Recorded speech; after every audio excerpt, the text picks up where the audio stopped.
മനുഷ്യൻ എല്ലാ കാലത്തും പ്രാതികൂല്യങ്ങളോട് പടവെട്ടി വന്നവനും അനുകൂലമായ കംഫർട്ട് സോണുകളിൽ ജീവിച്ചുകൊണ്ടിരിക്കുന്നവർ പലപ്പോഴും അതിലൊതുങ്ങി വ്യത്യസ്തമായ അനുഭവങ്ങളെയും ലോകത്തെയും സത്യങ്ങളെയും തിരിച്ചറിയാൻ കഴിയാതെ ഒരു ചെറിയ ജീവിതത്തെ ആസ്വദിക്കുമ്പോൾ പ്രതികൂല സാഹചര്യങ്ങളിൽ ജീവിതം നട്ടുപിടിപ്പിച്ചു വന്നവരാണ് പലപ്പോഴും ലോകത്തിൻ്റെ ഉത്തുംഗതയിൽ നമുക്ക് കാണാൻ കഴിയുന്ന മനുഷ്യന്മാരൊക്കെ. വ്യത്യസ്തമായ വെല്ലുവിളികളെ നേരിട്ട് സക്സസിലേക്ക് കടന്നു വരുന്ന മനുഷ്യൻ ഒരർത്ഥത്തിൽ വേരാഴ്ത്തിയ വിത്തുകളെ നമ്മൾ അന്വേഷിക്കുമ്പോൾ ഇങ്ങനെ പ്രാതികൂല്യങ്ങൾക്കു നടുവിൽ നിവർന്നു നിന്ന് വളർന്നു വരുന്ന മനുഷ്യനെ ആ വിത്തിന്റെ ഓരത്ത് നമുക്ക് കാണാൻ കഴിയും. സോൺ സാഹിത്യോത്സവങ്ങളുടെ ഭാഗമായി RSC ചർച്ച ചെയ്തുകൊണ്ടിരിക്കുന്നത് വേരിറങ്ങിയ വിത്തുകൾ എന്ന സന്ദേശമാണ്. വ്യത്യസ്ത രൂപങ്ങളിൽ ആ ആശയത്തെ നമ്മൾ മനസ്സിലാക്കുന്നു, അവതരിപ്പിച്ചുകൊണ്ടിരിക്കുന്നു. ഒരു വിത്ത് എന്ന വാക്ക് വ്യത്യസ്തമായ അല്ലെങ്കിൽ പരസ്പര വിരുദ്ധമായ രണ്ടാശയങ്ങളെ നമ്മുടെ മുന്നിൽ തുറന്നു വെക്കുന്നുണ്ട്. അതൊന്ന്, എല്ലാം നഷ്ടപ്പെട്ടു പോയി ഒരു വസ്തുവിന്റെ അന്ത്യം എന്ന് പറയാൻ പറ്റുന്ന ഒരു തലമാണ്. മരത്തിൽ നിന്ന്, ചില്ലയിൽ നിന്ന്, കായയിൽ നിന്ന് തെറിച്ചു വീണുപോയി എല്ലാം നഷ്ടപ്പെട്ടതാണ് വിത്തിന്റെ ഒരു ഭാഗം. വിത്ത് തുറന്നു വെക്കുന്ന മറ്റൊരാശയം ഇനിയും വിശാലമായ ഒരു കാടായി പൂക്കാൻ ബാക്കിയുള്ള ഒരാശയത്തെയാണ്, തുടക്കത്തെയാണ് വിത്ത് നമ്മുടെ മുന്നിൽ പറഞ്ഞു വെക്കുന്നത്. അപ്പൊ ഒരു മനുഷ്യൻ ലോകത്ത് അനുഭവിക്കുന്ന, അതല്ലെങ്കിൽ ലോകത്ത് നമ്മൾ വ്യത്യസ്തമായി കാണുന്ന വളരെ വ്യത്യസ്തമായ രണ്ടാശയങ്ങളെ നമ്മുടെ മുന്നിലേക്ക് വേരിറങ്ങിയ വിത്തുകൾ കൊണ്ടുവെക്കുന്നുണ്ട്. എല്ലാം നഷ്ടപ്പെട്ടു പോയി ചോദ്യചിഹ്നമായി ഇനി എന്ത് എന്നാലോചിക്കുന്ന ഒരു ഘട്ടവും, അങ്ങനെ എല്ലാം നഷ്ടപ്പെട്ടിടത്തു നിന്ന് ഏതു സാഹചര്യത്തെയും അതിജയിക്കാനുള്ള ശേഷി എൻ്റെ ഉള്ളിലുണ്ട്, ഒരു കാടായി പൂത്തുലയാൻ പറ്റുന്ന വിഭവം എൻ്റെ ഉള്ളിലുണ്ട് എന്ന തിരിച്ചറിവിൽ നിന്ന് പിന്നെയും പിന്നെയും തുടങ്ങുന്ന വലിയ ഒരു തുടക്കത്തിന്റെ ഒരു ഘട്ടത്തെയും വിത്ത് നമ്മുടെ മുന്നിൽ തുറന്നു വെക്കുന്നുണ്ട്. RSC സാഹിത്യോത്സവങ്ങളുടെ ഭാഗമായി ഇങ്ങനെ ഒരു ആശയം ചർച്ച ചെയ്യുമ്പോൾ പ്രിയപ്പെട്ട കൂട്ടുകാരോട്, യുവാക്കളോട്, സുഹൃത്തുക്കളോട് പറഞ്ഞു വെക്കുന്നതും പ്രാതികൂല്യങ്ങൾക്കു നടുവിലാണ് നമ്മൾ ജീവിച്ചുകൊണ്ടിരിക്കുന്നത്. വ്യത്യസ്തമായ വെല്ലുവിളികളുണ്ട്. ഒരർത്ഥത്തിൽ പ്രവാസത്തിലേക്ക് വന്നതു തന്നെ എന്തൊക്കെയോ പ്രശ്നങ്ങളുടെയും പ്രതിസന്ധികളുടെയും നടുവിലാണ്. അങ്ങനെ കയറി വന്ന നമ്മൾ ഇവിടെ എത്തുമ്പോഴും പ്രതിസന്ധികൾ നമ്മുടെ ചുറ്റിലുമുണ്ട്. ഒരുപക്ഷെ ഫാമിലി കൂടെ ഉണ്ടാകും, സൗകര്യമുള്ള റൂമും സൗകര്യമുള്ള സംവിധാനങ്ങളും ഉണ്ടാകും. അങ്ങനെ വ്യത്യസ്തമായ സൗകര്യങ്ങൾ കൂടെ ഉണ്ടെങ്കിലും പ്രവാസം എന്നത് ഒരു പരീക്ഷണം തന്നെയാണ്. കാരണം ഈ നാട്ടിൽ എനിക്ക് ഉച്ചത്തിൽ പോവാനുള്ള സ്വാതന്ത്ര്യം പോലും ഇല്ല, എൻ്റെ ഇഷ്ടത്തിന് ജീവിക്കാനുള്ള അവസരമില്ല. എൻ്റെ ചില രേഖകളുടെ പുറത്ത് ഞാൻ ഇങ്ങനെ പിടിച്ചു നിൽക്കുകയാണ്. അതിലൊരു വരിയോ വരയോ അക്ഷരമോ തെറ്റിപ്പോയാൽ എനിക്കിവിടെ ജീവിക്കാനുള്ള അവസരം നഷ്ടപ്പെട്ടു പോകും. ഞാൻ എങ്ങനെയാണ് ഇവിടെ സ്വതന്ത്രനാവുന്നത്? അപ്പോൾ പ്രതിസന്ധികൾക്കു നടുവിൽ തന്നെയാണ് നമ്മൾ ജീവിച്ചുകൊണ്ടിരിക്കുന്നത്. അപ്പുറവും ഇപ്പുറവും തട്ടാതെ മുട്ടാതെ ജീവിച്ചു പോകാനാണ് നമ്മൾ ശ്രദ്ധിക്കുന്നത്. നാട്ടിൻ പുറത്ത് സ്വതന്ത്രമായി ജീവിക്കുന്ന ആശയമല്ല പ്രവാസ ലോകത്ത് നമ്മൾ അനുഭവിച്ചുകൊണ്ടിരിക്കുന്നത്. ഇങ്ങനെ ജീവിക്കേണ്ടി വരുന്ന ഒരു മനുഷ്യൻ നിരാശയിലേക്ക് പോവേണ്ടവനല്ല. നിരാശയല്ല നമ്മുടെ ആയുധം, മറിച്ച് ഏതു സാഹചര്യത്തിലും ഏതു പ്രാതികൂല്യങ്ങൾക്ക്, പ്രതിസന്ധികൾക്ക് നടുവിലും ആഴ്ന്നിറങ്ങാൻ പറ്റുന്ന വേരുകൾ ഉണ്ടാവണം നമുക്ക്. പാറപ്പുറത്ത് മുളച്ചു വരുന്ന വിത്തുകൾ നമ്മൾ കണ്ടിട്ടുണ്ട്. തെറിച്ചുപോയതിന്റെ ഓരം പറ്റി മരത്തിന്റെ ചില്ലയിൽ, മരത്തിന്റെ തടിയിൽ പറ്റിപ്പിടിച്ച് വളരുന്ന വിത്തുകളെ കണ്ടിട്ടുണ്ട്.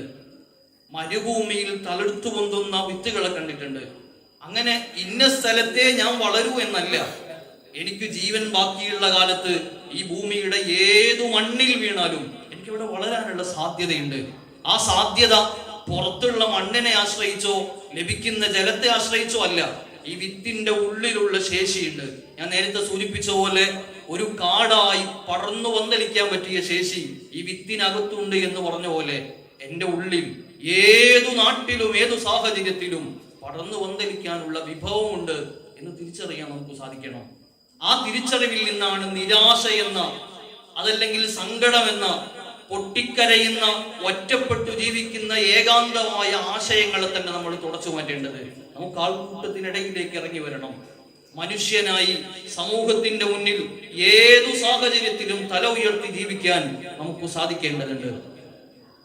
വിത്തുകൾ ഭൂമിയിലേക്ക് വരുന്നത് ഒരുപാട് അനുഭവങ്ങൾ അനുഭവിച്ചുകൊണ്ടാണ്. എന്താണ് ആ അനുഭവങ്ങൾ? വളരെ സുഭിക്ഷമായ ഭക്ഷണങ്ങൾ ഇന്നലെ കിട്ടിയിട്ടുണ്ട്. ആഴങ്ങളിലേക്ക് ഇറങ്ങിപ്പോയ വേര് വലിച്ചെടുത്ത ഭക്ഷണം അത് ആവശ്യത്തിനു ലഭിച്ച് സ്വസ്ഥമായി ജീവിച്ച അന്തരീക്ഷത്തിൽ നിന്ന് അവിടുന്നാണ് എല്ലാം നഷ്ടപ്പെട്ട് ഇങ്ങോട്ട് തെറിച്ചു വീണു പോകുന്നത്. അപ്പോ ഇനിയുള്ള ശേഷി എന്താണ്? ഇന്നലെ കണ്ട അനുഭവങ്ങൾ എന്റെ മുന്നിലുണ്ട്, ഇന്നലത്തെ വായന എന്റെ മുന്നിലുണ്ട്, ഇന്നലെ ഞാൻ അനുഭവിച്ച ജീവിതം എന്റെ മുന്നിലുണ്ട്. ആ ഓരോ നിമിഷവും എന്റെ മുന്നിലെ പാഠപുസ്തകങ്ങളാണ്. ഞാൻ ഇന്നലെ കണ്ടതും കേട്ടതും അനുഭവിച്ചതും ഒക്കെ എനിക്ക് നാളേക്കുള്ള പാഠപുസ്തകങ്ങളാണ്. അതുകൊണ്ട് തന്നെ ഇതെല്ലാം നഷ്ടപ്പെടുന്ന ഒരു സമയത്ത് എല്ലാം നഷ്ടപ്പെട്ടു എന്ന് ചിന്തിക്കുന്നതിന് പകരം എനിക്ക് ഒരുപാട് അനുഭവങ്ങൾ, വായനകൾ, ഒരുപാട് പരിചയങ്ങൾ എന്റെ മുന്നിലുണ്ട്. ആ വായനയുടെയും പരിചയത്തിന്റെയും അനുഭവങ്ങളുടെയും ബലത്തിൽ ഇന്നു മുതൽ ഞാനൊരു പുതിയ തുടക്കം തുടങ്ങുകയാണ് എന്ന ചിന്തയിലേക്ക് നമുക്ക് പോവാൻ കഴിയണം. പുതുവഴികളിലേക്ക്, പുതിയ അന്വേഷണങ്ങളിലേക്ക് തീർച്ചയായും നമുക്ക് പോവാൻ കഴിയണം. യാത്രകളാണ് മനുഷ്യനെ രൂപപ്പെടുത്തിയത്, എക്കാലത്തും അങ്ങനെയാണ്. ഇന്ന് RSC നാഷണൽ സാഹിത്യോത്സവിന്റെ തീം പ്രഖ്യാപിച്ചുകൊണ്ടാണ് ഞങ്ങൾ ഇങ്ങോട്ട് വരുന്നത്. നാഷണൽ സാഹിത്യോത്സവിൽ നമ്മൾ ചർച്ച ചെയ്യുന്ന തീം യാത്രകളെ കുറിച്ചാണ്, പ്രയാണങ്ങളെ കുറിച്ചാണ്. ആ പ്രയാണങ്ങൾ മനുഷ്യനെ രൂപപ്പെടുത്തുന്നതിന്റെ വലിയ ഭാഗമാണ്. ഒരർത്ഥത്തിൽ വിത്തുകൾ നിർവഹിച്ചുകൊണ്ടിരിക്കുന്നതും അനന്തമായ പ്രയാണങ്ങളാണ്. വ്യത്യസ്തമായ ഘട്ടങ്ങളിലൂടെ സഞ്ചരിച്ചുകൊണ്ടിരിക്കുന്നത് ലോകത്ത് നമുക്ക് കാണാൻ സാധിക്കും. ഞാൻ പറഞ്ഞു വരുന്നത്, ഈ ആശയം നമ്മളോട് പറയുന്നത് ഇതാണ്: മനുഷ്യൻ വ്യത്യസ്തമായ തലങ്ങളിലെത്തും, വ്യത്യസ്തമായ സ്ഥാനങ്ങളിലെത്തും, വ്യത്യസ്തമായ കണ്ടുപിടുത്തങ്ങൾ മനുഷ്യൻ കൊണ്ടുവരും. ശാസ്ത്ര സത്യങ്ങളും ആശയങ്ങളും കണ്ടുപിടുത്തങ്ങളുമായി ലോകത്തിന്റെ ഉത്തുംഗതയിൽ നിൽക്കുന്ന മനുഷ്യനും പക്ഷെ അവന് ഒരു വേരിലേക്കുള്ള തിരിഞ്ഞോട്ടം ഉണ്ടാവണം. ആ തിരിഞ്ഞോട്ടം എവിടെയാണ്? അവൻ രൂപപ്പെട്ടു വന്നത് അവന്റെ ബുദ്ധി കൊണ്ട് മാത്രമല്ല, അവന്റെ അറിവ് കൊണ്ട് മാത്രമല്ല. എന്നെ സംസാരിക്കാൻ പഠിപ്പിച്ചതിൽ എന്റെ ചുറ്റുവട്ടത്തുള്ള മനുഷ്യർക്ക് റോളുണ്ട്. ഞാൻ ഇങ്ങനെ എണീറ്റു നിൽക്കുന്നതിൽ എന്റെ ഉപ്പാക്കും ഉമ്മാക്കും മാത്രമല്ല, എന്റെ ചുറ്റുവട്ടത്തുകൂടെ നടന്നുപോയ സർവ്വ മനുഷ്യർക്കും റോളുണ്ട്. എന്നെ കണ്ട, ഞാൻ കേട്ട, അനുഭവിച്ച സർവ്വ മനുഷ്യർക്കും അവകാശമുണ്ട്. അപ്പൊ എന്റെ നാടും പരിസരവും അയൽവാസികളും ചുറ്റുപാടും ആ അന്തരീക്ഷവും മണ്ണും വെള്ളവും എല്ലാം കൂടിയതാണ് ഞാൻ, അല്ലെങ്കിൽ നമ്മൾ എന്ന് പറയുന്ന വ്യക്തി. ഈ മനുഷ്യൻ എവിടെയോ എത്തിച്ചേരുന്ന സമയത്ത് അവിടെ ഇങ്ങനെ അഹങ്കാരത്തോടെ അള്ളി വിളിച്ചു നിൽക്കാതെ വേരിലേക്ക് തിരിഞ്ഞു നോക്കാൻ കഴിയണം. ആ വേരാണ് പ്രിയപ്പെട്ട ഉമ്മ, ആ വേരാണ് പ്രിയപ്പെട്ട ഉപ്പ. അവരാണ് ആഴ്ന്നിറങ്ങിയ വേരുകളാണ് നമ്മുടെ അയൽവാസികൾ, നമ്മുടെ ചുറ്റുപാടുകൾ, നമ്മുടെ നാട്ടിലെ മനുഷ്യർ, നമ്മുടെ നാട്ടിലെ പൊതുസമൂഹം. ഇതെല്ലാം നമ്മുടെ വിജയത്തിന്റെ ഭാഗമാണ് എന്ന് തിരിച്ചറിഞ്ഞ് ആ കടപ്പാടും സ്നേഹവും തിരിച്ചറിയുന്ന ഒരു തലത്തിലേക്ക് നമ്മുടെ ജീവിതത്തെ തിരിച്ചു കൊണ്ടുവരേണ്ടതുണ്ട്. അതൊരു മനുഷ്യന്റെ ഏറ്റവും ഉത്തുംഗമായ ഉന്നതമായ സ്ഥാനത്തേക്ക് എത്തിപ്പെടുന്നു എന്നതിന്റെ അടയാളമാണത്.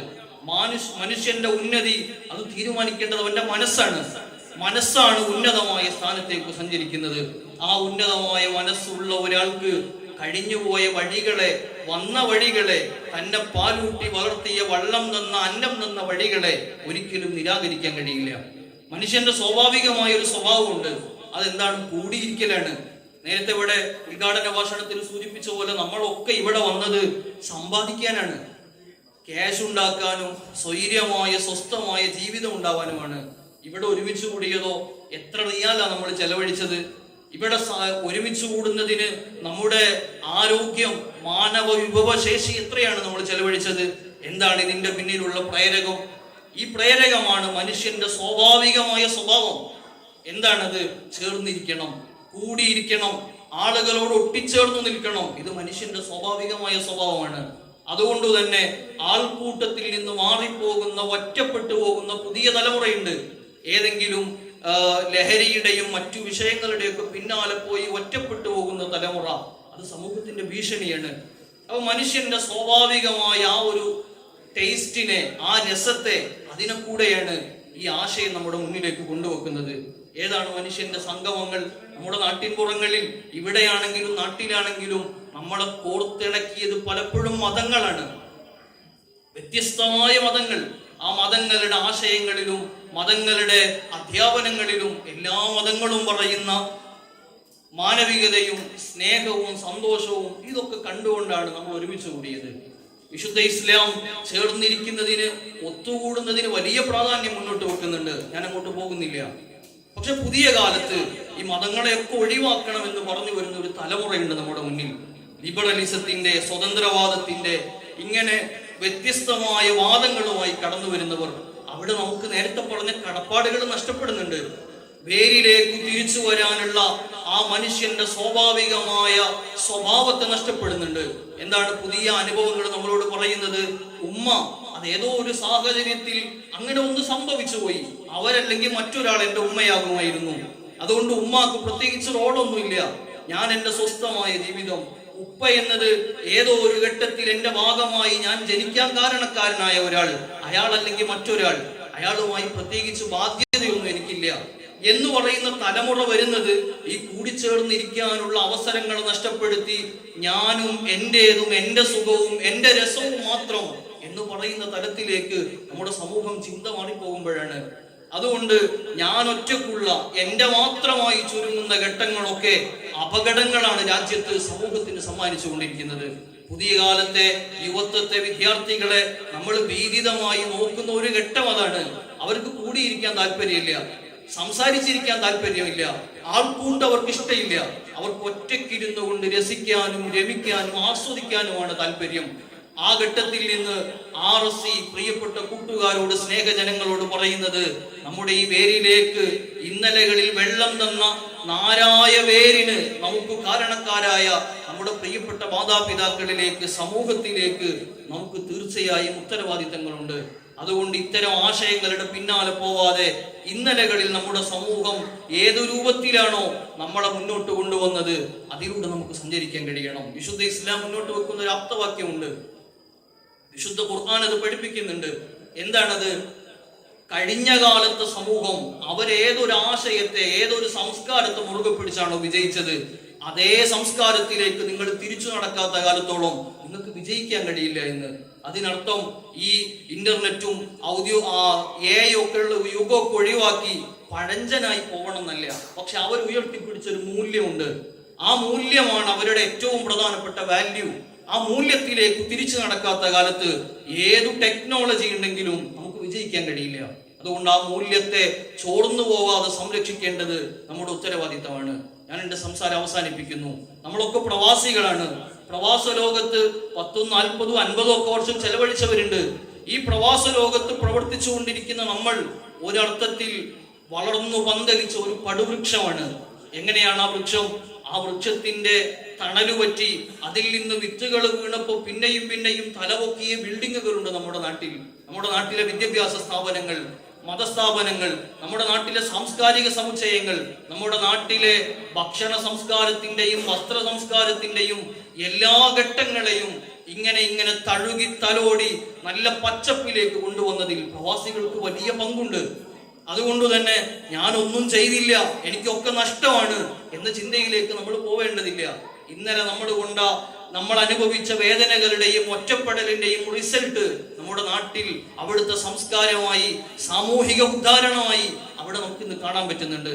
അതുകൊണ്ട് ഇന്നലകളിൽ നമ്മൾ അനുഭവിച്ചതൊക്കെ സന്തോഷപൂർവ്വം അനുഭവിക്കാൻ നമ്മുടെ മുന്നിലുണ്ട്. എന്ന പോലെ നമ്മൾ ബാക്കി വെച്ച നമ്മുടെ ഈ വൃക്ഷത്തിന്റെ തണലിൽ വളർന്നവരാണ് നമ്മുടെ ഭാര്യയും മക്കളും കുടുംബവും എല്ലാം. അതൊക്കെ നമുക്കുള്ള സന്തോഷമാണ്. ആ സന്തോഷങ്ങൾക്ക് ഇനിയും വെള്ളം കൊടുക്കാൻ പറ്റണം. ഇതും നമ്മുടെ ജീവിതത്തിന്റെ ഒരു ഘട്ടമായി നമ്മൾ ചേർത്തു പിടിക്കണം. അതോടുകൂടെ നമുക്കും നാളെ തിരിച്ചു പോവേണ്ട, അതല്ലെങ്കിൽ പ്രവാസത്തെ അവസാനിപ്പിക്കേണ്ട ഘട്ടമുണ്ടാകും. ആ ഘട്ടത്തിൽ എന്തു ചെയ്യണം? എല്ലാവരും എല്ലാം നഷ്ടപ്പെട്ടു പോയി എന്ന് ചിന്തിക്കുന്നതിന് പകരം സേവിങ് സ്കീമുകൾ നമ്മൾ ആരംഭിക്കണം.